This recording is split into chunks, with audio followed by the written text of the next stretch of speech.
이제 오늘 국내 시장 돌아가는 그 상황에 좀 집중을 해보겠습니다. 무엇보다도 대부분의 투자자분들께서는 삼성바이오로직스와 관련한 속보 계속 기다리고 계실 것 같습니다. 결과는 아직 전해지지 않았고요. 객장 분위기는 이런 가운데 어떻게 진행되고 있을까요? 이분과 함께 좀 얘기를 나눠보겠습니다. 유진투자증권 잠실지점 민종화 차장 연결하겠습니다. 차장님 안녕하십니까? 네, 안녕하세요. 예, 삼성바이오로직스의 분식회계 관련한 이 고의성 여부 결과가 한 4시 반쯤에 전해질 것이라는 얘기가 일단은 들리고는 있습니다만 어떤 전망이 가능하겠습니까? 작년 예를 들면은 오전 때 사상 최대 규모의 분식 회계를 했었던 대우조선해양도 상장 폐지를 모면했기 때문에 지금 시장의 객장에 계신 분들의 대다수의 의견은 어느 정도 예측 가능한 문제이고 하지만 또 상식과 현실의 괴리 문제로 일단락되는 분위기인데요. 일단 상식적으로는 어느 정도 상장 폐지 쪽으로 가는 게 맞지 않나라는 의견도 있었지만 대다수 분들은 일단 현실은 그렇지 않을 것이다. 이게 단순하게 삼성 바이오로직스에 관련된 문제를 더 넘어서 어느 정도 좀 사회 전반적인 분위기상 상당히 좀 안 좋은 영향을 좀 끼칠 것으로도 이렇게 확대 해석하기 때문에 일단 상장 폐지 쪽으로는 좀 안 갈 것으로 보여지고 있지만은 다만 좀 문제가 되는 거는 거래 정지 기간이 어느 정도 이어질지에 주목하는 분위기입니다. 지금 거래소가 일단은 이번에 일단 결론이 나오면은 대다수 상장 적격성 실질 심사를 좀 들어갈 것으로 이렇게 보고 있는데요. 실질 심사는 15일 또 추가가 가능하고 이를 감안한다면은 총 1차적으로 총 42 영업일에서 최대 57 영업일까지 매매 거래 정지가 가능하다는 분석이고요. 만약 여기서 결론이 나지 않는다고 하면은 일단 기업심사위원회에서 이런 개선 기간을 부여하기로 하면은 최대 1년까지 그런 거래 정지 기간이 나올 수가 있기 때문에 이런 부분에 있어서는 일단은 지금은 분위기상으로는 일단은 반반인 것 같습니다. 그냥 긍정적으로 보시는 분들도 있겠지만 이런 거래 정지 기간까지 감안한다면은 다소 부정적으로 보는 그런 투자자분들도 많다라는 걸 이렇게 말씀드리겠습니다. 일단 어제 오늘 주가가 반등이 나오기는 한데 일단 결과를 좀 지켜보고 그 내용들을 조금 더 살펴볼 필요는 있겠죠. 어쨌거나 차장님, 이 삼성바이오로직스의 쇼크로 인해서 그동안 다른 바이오 제약주들도 계속 줄줄이 하락이었습니다. 급락세를 면치 못했었는데 오늘은 또 일제히 반등이거든요. 앞으로 바이오 제약 전반에 대한 시각은 좀 어떻게 가져가는 것이 옳겠습니까? 일단 전체적인 업종을 좀 본다면은 일단 제약 바이오 주가 수준을 놓고 봤을 때 일단 타 업종 대비 아직까지는 좀 고점대 부분에 있는 것은 사실이거든요. 하지만 이 기존의 삼성 바이오로직스뿐만이 아니라 지난주 금요일 날 실적 발표를 했던 셀트리온 같은 경우에는 영업이익이 736억, 시장 컨센서스가 1,544억 원이었는데 전년 동기 대비해서 44%나 급감했기 때문에 어떻게 보면은 찬물을 더 끼얹는 격으로 작용을 했는데 일단 이런 걸로 봤을 때는 일단은 제약 바이오 업종에 대한 투자 심리는 오늘 다소 완화는 될 수도 있겠지만은 좀 다시 한번 좀 중장기적으로 봤을 때는 아직까지는 적극적으로 매수 가담 아니면 좀 긍정적으로 바라보기에는 아직까지는 좀 시간이 더 필요하다라고 좀 말씀을 드리겠고요. 이런 바이오 업종만을 놓고 투자자를 가져가기보다는 일단 시장 전체적인 상황을 좀 봐야 되는데 아직까지는 시장 상황이 일단 저희가 기존에 예상했던 것보다는 상당히 좀 안 좋은 방향으로 좀 흘러가고 있는 건 사실이거든요. 이런 걸로 봤을 때는 신규 매수를 하시려고 하는 투자자분들은 다소 좀 매수 타이밍을 좀 늦춰가는 게 좋을 것 같고요. 기존 보유자라 하더라도 일단은 여기서 손절이나 아니면 매도를 하기보다는 일단은 기존 보유 물량은 좀 홀딩하는 전략으로 일단은 가져가시는 게 좀 좋을 것 같습니다. 신규 접근도 보류, 그리고 보유하신 분들도 일단 손절 처리보다는 또 일단은 좀 보류, 일단 상황을 좀 더 지켜보도록 하겠습니다. 예, 또 결과 나오는 대로 또 도와주십시오. 유진투자증권 잠실지점 민종화 차장과 함께했네요. 차장님 고맙습니다. 네, 감사합니다. 자, 이제 종목에 대한 구체적인 이야기들 좀 나눠보도록 하겠습니다. 오늘 화제가 된 종목, 오늘은 바이오주들 집중적으로 좀 살펴볼까 하는데요. 화면 통해서 만나보겠습니다. 자, 먼저 바이오주는 잠시 후에 줄줄이 살펴보고요. 휠라코리아 먼저 한번 시작을 해볼까요? 휠라코리아, 외국인 투자자들이 사랑하는 종목입니다. 오늘까지 16거래를 연속해서 순매수 행진을 이어나가고 있는 휠라코리아거든요. 이 시각 현재 5% 넘는 상승 유지가 되고 있는 상황이고 이슈로는 이제 겨울철이니까 고마진을 줄 수 있는 그런 제품들 많이 판매되고 있다는 거, 그러니까 실적 잘 나올 거라는 거 하나 하고 MSCI 신규 이 편입 종목으로 꼽힌 만큼 이제 외국인 수급이 나아지지 않겠는가 하는 시각 또 하나 있습니다. 주가는 55,400원 형성되고 있고요. 또 오늘 시작에서 강했던 종목 가운데 하나가 대한항공이지 않습니까? 유가가 급락했습니다. WTI 가격 지난 거래일에 7% 넘게 급락을 한 가운데서 이제 유가에 대한 부담을 덜 수 있나라는 시각에 항공주들 강한데요. 대한항공 실적도 잘 나왔고 여러 가지 겹 호재 속에 8% 넘는 급등으로 현재도 진행되고 있습니다. 이번에는 롯데정보통신 한번 보겠습니다. 2% 가까운 상승으로 진행되고 있고요. 오늘 정보화 전략 세미나가 개최됐다는 뉴스가 하나 잡혀 있는데 롯데그룹 요즘 행보가 어떻습니까? 그 신동빈 회장의 경영 복귀 이후에 광폭 행보를 펼치고 있고 대대적인 투자를 단행하고 있는데 그 상당 부분이 IT 이쪽에 집중하겠다라는 것 아니겠습니까? 롯데정보통신이 롯데그룹의 투자에 있어서 수혜를 받을 것이라는 전망들 속에 35,150원대까지 올라온 지 진행되고 있고요. 이제부터는 바이오주들 줄줄이 한번 보겠습니다. 대웅제약 먼저 볼게요. 4% 넘는 상승 오늘 주고 있는 상황이죠. 일단 임상 결과가 임박한 종목들 위주로 오늘 좀 살펴볼까 하는데요. 대웅제약의 나보타. 보툴리눔 톡신 나보타가 미국의 진출을 기다리고 있습니다. 캐나다에서는 이미 품목 허가를 획득했고 미국 쪽 이제 바라보고 있는 건데 결과는 한 내년 2월쯤으로 예정이 돼 있습니다. 일단 요거 챙겨가고요. 다음은 신라젠 보겠습니다. 바이러스 항암제 팩사백이 그 간암 환자를 대상으로 글로벌 임상 3상 진행하고 있지 않습니까? 이에 대한 기대감, 이에 대한 결과는 내년 2분기쯤으로 예상을 하고 있는데 신라젠에 대한 기대감도 없지는 않거든요. 이에 대한 판단도 내려보도록 하겠습니다. 이어서 셀트리온 봐야죠. 일단 실적은 쇼크 수준이었습니다. 그런데 기대감이 없느냐? 아니죠. 기대감 있습니다. 그 트룩시마와 허주마에 대한 평가, 이제 미국의 FDA 허가를 받을 것인가 그 가능성 높다라는 데 쪽으로 점을 치고 있는 그런 투자자들이 많은데요. 이에 대한 결과는 올해 연말쯤으로 예상되고 있는 상황입니다. 셀트리온에 대한 전략도 챙겨봅니다. 또 마지막으로 삼성바이오로직스 계속해서 오늘 방송을 통해서 접하셨을 테지만 회계 처리 변경에 대한 부분이 고의성으로 인정을 받는가 아닌가 하는 부분이 관건입니다. 삼성바이오로직스에 대한 시각도 다시 또 챙겨보도록 하겠습니다. 자, 오늘은요 이분과 함께 이야기를 좀 나눠보도록 하겠습니다. 함께 좀 말씀을 나눠볼 텐데요. 종목에 대한 이야기 박용현 차장과 얘기를 나눠봅니다. 차장님 어서 오십시오. 네, 안녕하십니까? 예, 안녕하십니까? 네, 안녕하세요. 바이오에 대한 시각을 진짜 어떻게 가져가야 될까요? 아직 결과는 전해지질 않았고 결과만을 진짜 목 놓아서 기다리고 있는 지금입니다. 네. 삼성바이오로직스에 대한 이야기부터 나눠볼까요? 4시 반에 결과가 나온다고 합니다. 알 수는 없습니다.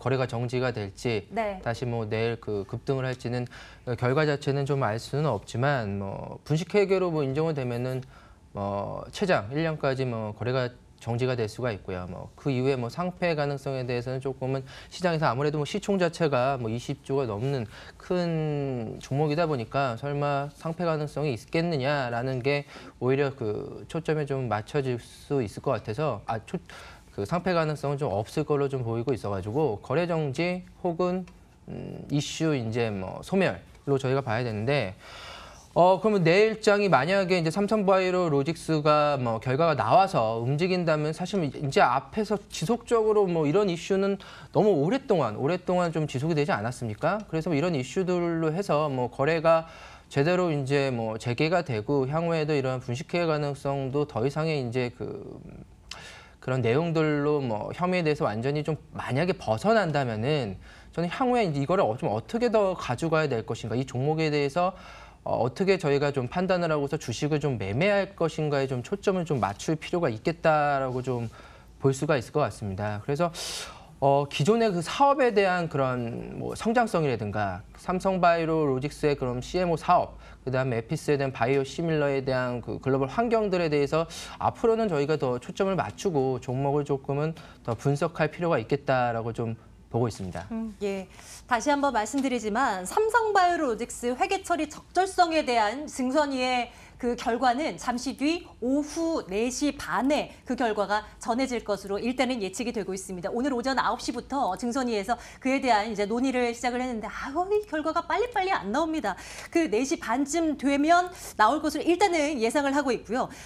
계속 말씀드렸던 대로 회계 처리 적절성에 대해서 적절하다라고 결정이 되면 문제가 뭐 그냥 해소되는 것이지만 회계 처리 위반이었다라고 최종적으로 결론이 나게 되면 이제 15일 이내에 기업심사위원회의 심의 대상 여부가 결정이 되게 되는 것이죠. 일단 결과를 어떻게 나오는지 예측도 어렵고 일단은 뭐 기다리는 수밖에 없을 것 같습니다. 투자적인 측면에서는 삼성바이오로직스 차장님 뭐 어떤 의견 주실 수 있습니까? 일단은 봐야 되니까 뭐 좋아요라고 뭐 나빠요라고 주기는 좀 무리가 있을까요? 그렇죠. 뭐 삼성바이오로직스 저는 글쎄요라고 줄 것 같고요. 뭐 사실 뭐 이런 회계 문제가 아니더라도 저는 글쎄요로 좀 포인트를 잡을 수 있을 것 같습니다. 뭐 기존의 투자자야 뭐 결과를 좀 기다리겠지만 설마 상장 폐지까지 갈랴 길어야 뭐 거래 정지겠다라고 저희가 보이겠지만 만약에 뭐 내일 그런 이슈 소멸로 인한 새롭게 이제 회계 문제는 깔끔하게 해소가 되고 새롭게 진입하는 투자자들이 그 본업의 가치를 저희가 좀 볼 필요가 있을 것 같은데 최근에 보면은 사실 뭐 공장 가동률이 조금 부진했다는 내용들이 좀 지속적으로 좀 나오고 있습니다. 네. 그래서 의약품 위탁 생산을 중점적으로 하는 이제 삼성바이오로직스 같은 경우에 최근에 이제 공장 가동률에 대한 그런 일시적 하락이냐 아니면 향후에 그런 상공장까지 완성되고 새롭게 이제 캐파가 좀 돌아가느냐에 초점을 맞출 수가 있을 것 같고 두 번째로는 뭐 최근 에브비가 전 세계 매출 1위를 기록하는 바이오 의약품 휴미라에 대해서 이제 가격 인하를 최대 뭐 지역 따라 다르겠지만 뭐 80%까지 한다는 그런 기사가 나와서 봐서는 네. 뭐 바이오 시밀러에 대한 그런 약가에 대한 경쟁력들이 점차적으로 좀 사라지는 것이 아니냐. 그래서 단기적인 그런 본업의 그런 가치들이 예전보다는 조금은 좀 희석되는 측면들이 있기 때문에 저는 뭐 내일 뭐 좋게 결론이 나와가지고 뭐 하루 정도 뭐 급등은 할 수는 있겠지만 추세적으로 좀 이어가기는 사실은 좀 쉽지가 않을 걸로 좀 보이고 있어서 뭐 단기 반등 정도에서 좀 초점을 맞춰서 저는 글쎄요라고 좀 결론을 내겠습니다. 다른 바이오주들도 하나씩 좀 살펴볼까요? 셀트리온 살펴보도록 합니다. 실적 이제 쇼크였잖아요. 삼성바이오로직스에 대한 이슈도 그렇고 실적도 때마침 또 하필 또 많이 안 좋게 나왔고 하니까 주가가 단기간에 최근 많이 빠졌었습니다. 그냥 앞으로 그래도 기대감도 살아있긴 한데요. 이거 기대어서 지금 저가 매수 관점으로 보기는 무리입니까? 이에 대한 판단도 좀 내려주세요. 저 앞서 제가 뭐 삼성바이오로직스에서도 뭐 일부 말씀을 드렸던 거랑 좀 맥락이 어떻게 보면 같을 수밖에 없을 것 같습니다. 뭐 셀트리온도 사실 삼성바이오로직스의 회계 문제로 인한 바이오의 투자 심리의 악화 그러면서 뭐 외국인 기관들의 뭐 기본적인 뭐 패시브 자금 이탈 뭐 이런 것들은 뭐 있을 수는 있겠으나 저희가 본연의 가치를 좀 봐야 돼 영업이익이 상당히 좀 실망스럽게 좀 나왔습니다. 그렇다는 것들은 셀트리온이 하고 있는 사업에 대해서 생각보다는 좀 성장률이 좀 떨어지고 있는 것이 아니겠느냐. 그래서 저희가 뭐 셀트리온이 지금 가장 크게 화두가 되고 있는 것은 사실 유럽에서의 MS는 성공적으로 좀 안착을 했습니다. 하지만 미국에 대한 시장 침투율은 올라갔다는 뭐 그런 내용들은 나온 적이 거의 없었던 걸로 좀 보이고 있어요. 뭐 향후에 좀 상당히 좀 기대가 된다. 그런 사적 그런 오리지널 의약품에 대해서 바이오 시밀러의 셀트리온의 그런 경쟁력들이 미국 시장에서 좀 확고히 한다라는 것들이 있지만 새롭게 강하게 MS를 좀 확보하는 그런 전략에서는 좀 현재까지는 좀 실패했던 걸로 좀 보이고 있고요. 앞서서 말씀드렸다시피 오리지널 그런 의약품들이 가격들을 좀 낮추다 보니까 바이오 시밀러에 대한 그런 성장 가능성들이 조금은 좀 둔화되고 있어서 향후에 셀트리온에 좀 포인트를 좀 맞춰서 저희가 본다면은 허주마라든가 이제 트럭시마의 그런 미국 FDA 허가까지를 그런 모멘텀을 저희가 봐야겠다라고 좀 결론 짓겠습니다. 셀트리온도 그럼 투자 의견 한 글쎄요 정도로 일단 도장 찍습니다. 네, 예, 글쎄요로 말씀드렸습니다. 이렇게 할게요. 신라젠도 또 검토 들어갈까요? 한동안 뭐 과거 한미약품 못지않게 정말 누군가에게는 고수익을 안겨줬던 신라젠 아니겠습니까? 지금 상황은 어때요? 고점 대비 지금 주가 반토막 난 거잖아요.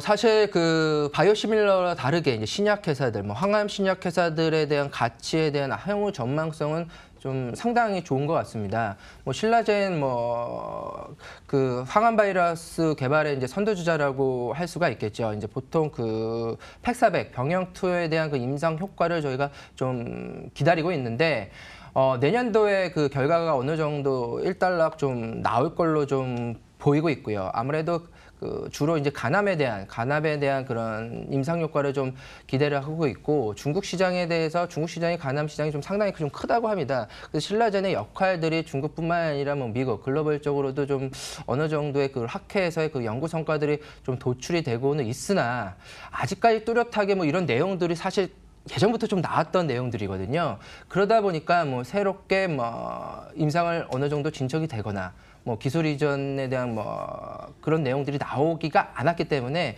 신라젠도 현재까지는 뚜렷하게 추세가 좀 상승하기에는 조금은 어려운 종목이다.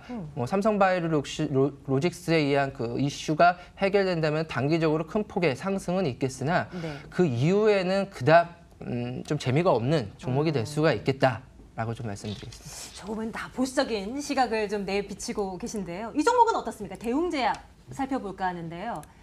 대웅제약도 그냥 그렇습니까? 대웅제약은 좀 달리 좀 다릅니까? 말씀을 그래요? 좀 드릴 수가 있을 것 같아요. 네. 저희가 뭐 대웅제약이라고 그러면 전통적인 저희 그런 제조업 그 의약품을 만드는 이제 제약회사이고요.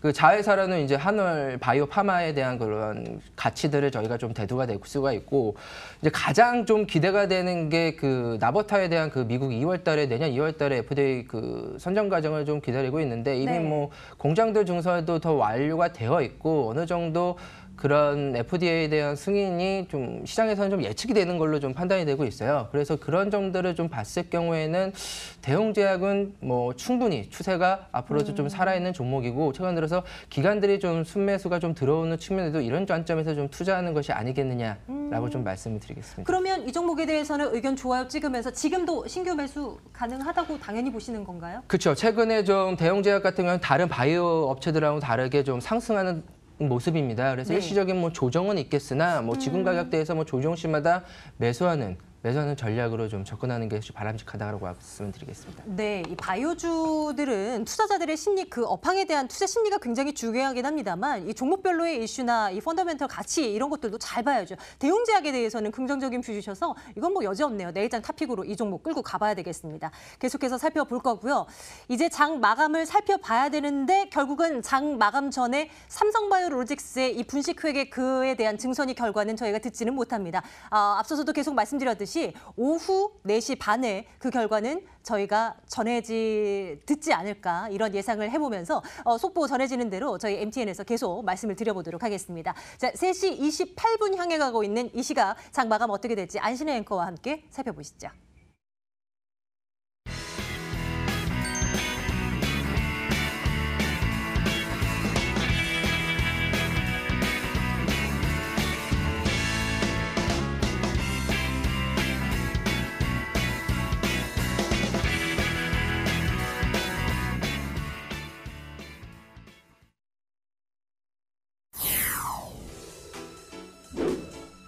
장중 변동성이 상당한 하루였습니다. 두 지수 모두 상승과 하락을 오갔는데요. 특히 코스닥은 1.4%까지 강세를 보였지만 호가보고 나서 지수를 확 낮추면서 0.01% 내림세로 돌아섰습니다. 670선을 가리키고 있고 코스피도 0.14% 내리면서 2068선에 종가를 형성할 것으로 보입니다. 시가총액 상위 종목 살펴보도록 하겠습니다. 실적 고점 논란 속에 휩싸여 있는 대형 IT주 오늘도 내렸습니다. 삼성전자 0.6% 하락, SK하이닉스는 그보다 더 크게 내리고 있습니다. 1.95%의 내림세가 시현이 되고 있고 폭스바겐그룹이 LG화학을 전기차 배터리 공급자로 선정한다는 소식과 함께 매수가 몰리면서 1.49% 오름세를 보이고 있습니다. 제약바이오주가 오늘 상승세를 탔는데요. 셀트리온이 그중에 동참을 하면서 3.49% 오름세가 연출이 되고 있습니다. 코스닥 시가총액 상위 종목도 함께 살펴보도록 하겠습니다. 앞서 살펴보신 셀트리온에 이어서 셀트리온 헬스케어도 3.96% 오름세 연출이 되고 있습니다.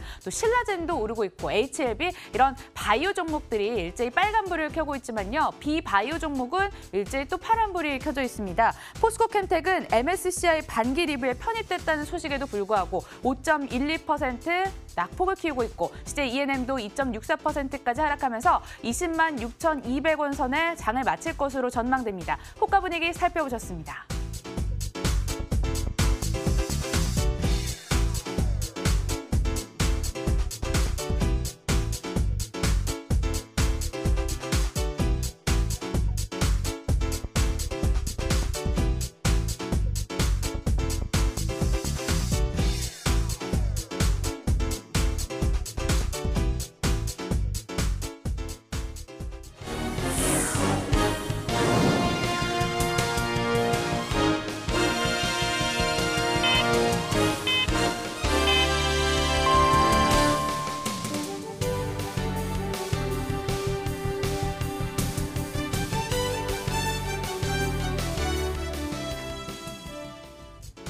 (11월 14일) 마감 상황입니다. 오늘은 유가와 삼성바이오로직스로 대변되는 하루였는데요. 장중 출렁임이 상당했습니다. 코스피는 결국 0.29% 상승 전환은 없었고요. 2065선의 종가를 형성했습니다. 코스닥은 호가 대비 상승폭을 조금 더 키우면서 0.13% 상승한 671에 시장을 마감했습니다. 어제 이어서 외국인의 매도가 또다시 이어졌는데요. 전기전자 업종을 집중적으로 팔아치우는 모습이었습니다. 전체적인 매도 금액은 1,983억 원의 매도 우위를 기록했고 개인과 기관이 쌍끌이 매수에 나서면서 개인은 900억 원 넘게, 기관은 600억 원 넘게 사들였습니다. 코스닥 수급도 함께 살펴보도록 하겠습니다. 개인 주도의 수급이 들어왔습니다. 개인이 440억 원을 매수했는데요. 기관의 엑소더스가 이어지고 있죠. 벌써 10일거래일째 팔고 있고요. 전체적인 매도 금액은 497억 원을 기록했습니다. 종목별 마감 상황도 함께 살펴보도록 하겠습니다. 원전 가동률에 따라 울고 웃는 종목이 있습니다. 한국전력 이야기입니다. 원전 가동률이 높아지니 3분기 만에 흑자 전환에 성공을 하면서 매수가 몰렸습니다. 4.02% 오름세를 보이면서 시장을 마감했고요. 다음 종목도 함께 살펴보겠습니다. 제약바이오주가 상승하는 가운데 한올바이오파마도 빠질 수 없었겠죠. 5% 강세가 연출되면서 28,350원의 종가를 형성했습니다. 3분기 영업이익이 지난해 같은 기간보다 3.5% 증가했다고 합니다. 마감 분위기도 함께 돌아보셨습니다.